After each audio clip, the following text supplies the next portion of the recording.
Ang topic natin is about composite column. When we say column, composite column, it's a combination of two different materials na gamit natin.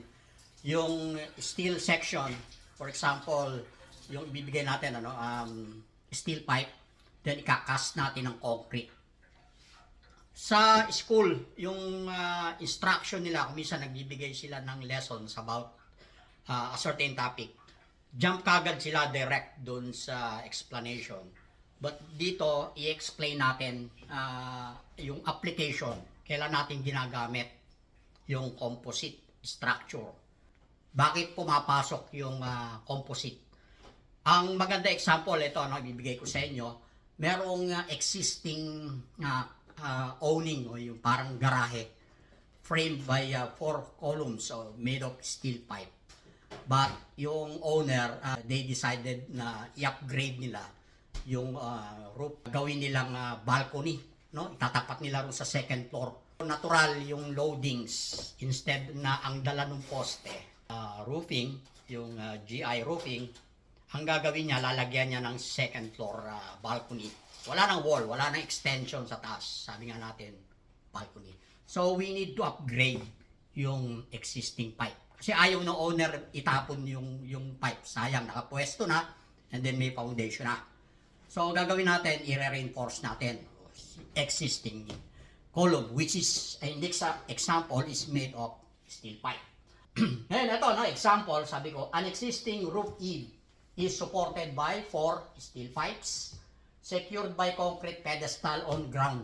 Nakapatong siya sa concrete, meron siyang foundation, and shall be converted to second floor balcony. Kaya we need to upgrade yung steel pipe. Sabi ko dito, figure, meron tayong given. Yung given natin is made of steel pipe which has a diameter of 100 mm. And then, pag mineasure natin, ang thickness ng wall thickness ng pipe is 4 mm.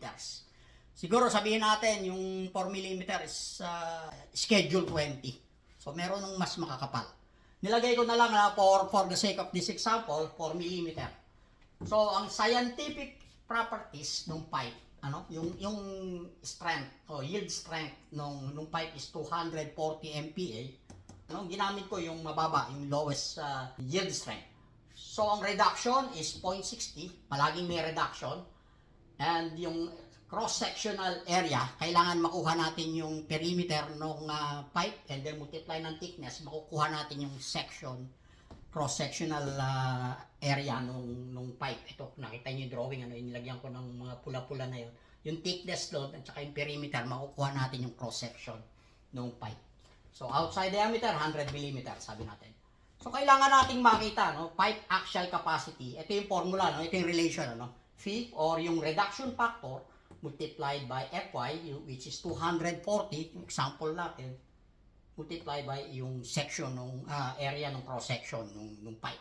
So, makukuha natin when we substitute those values, yung binigay ko rito, itong green, capacity is 180,864 Newton or roughly 180 kilonewton. Ngayon, ito yung scenario, sabi ko rito, ang idea, the proposed load is roughly 4 times the existing target capacity is somewhere around 700 kilonewton. Bakit naging gano'n? So, yung practical application, kung titignan ninyo, yung in-explain natin kanina, roofing lang dati yung dala ng poste. So, kung magkakaroon siya ng balcony, anong mga madadagdag? Magkakaroon nito ng beam sa perimeter, kasi kailangan natin ng beam at saka yung floor slab. Kung concrete slab yung ilalagay natin, imagine yung difference ng weight. Yung dating roofing magiging concrete slab plus yung perimeter beam, concrete. So sinabi natin, ang idea is 4 times yung dating load o yung existing load. So kailangan natin yung capacity nung i-upgrade natin ng steel pipe should be 4 times yung capacity na na-compute natin na sinasabi natin dito is 180 kilonewton.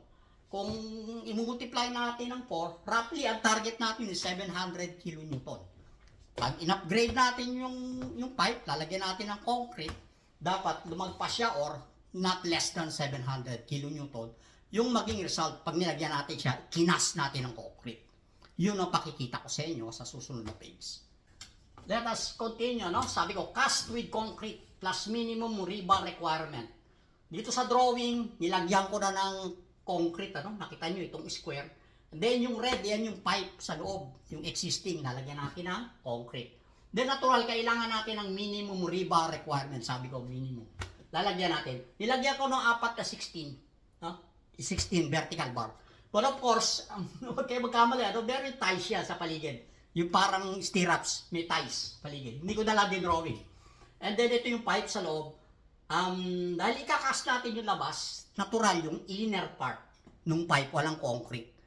So kung kukunin natin yung net area, cross section ng concrete, dapat natin i-deduct yung inside, no? Yung loob ng pipe dahil walang buhos yun. Bubuhusan na natin yung labas. So ito yung specification ano nung pipe, 240 MPa ginamit ko. Yung kanina, no? Tapos yung area ng thickness is 1,256 mm. Kailangan natin mamaya pag in-apply natin doon sa formula. Then makita nyo, no? Sabi ko, net concrete area, 54,650. Tinanggal ko na ito. Kaya sinabi natin net concrete area. So ang minimum size that can be developed from 100 mm, kung tingnan niyo nilagyan ko ng 75 mm mula doon sa edge, no? Nung pipe. All around. So 100 mm dahil 100 mm yung pipe plus dalawang 75 will give you 250. Ito yung pinakamaliit, no? Minimum size that we can develop. Ikakas natin 250 by 250. In inches, 10 inches by 10 inches, ano? Tsaka naglagay tayo ng 4 na 16 mm. Dito pinakita ko na yung area ng concrete. Sabi ko nga inalis na natin yung loob, yung butas. Plus yung area nung 16 mm diameter, 800 mm square. So ito yung specs, 21 MPa for concrete which is 3,000 PSI.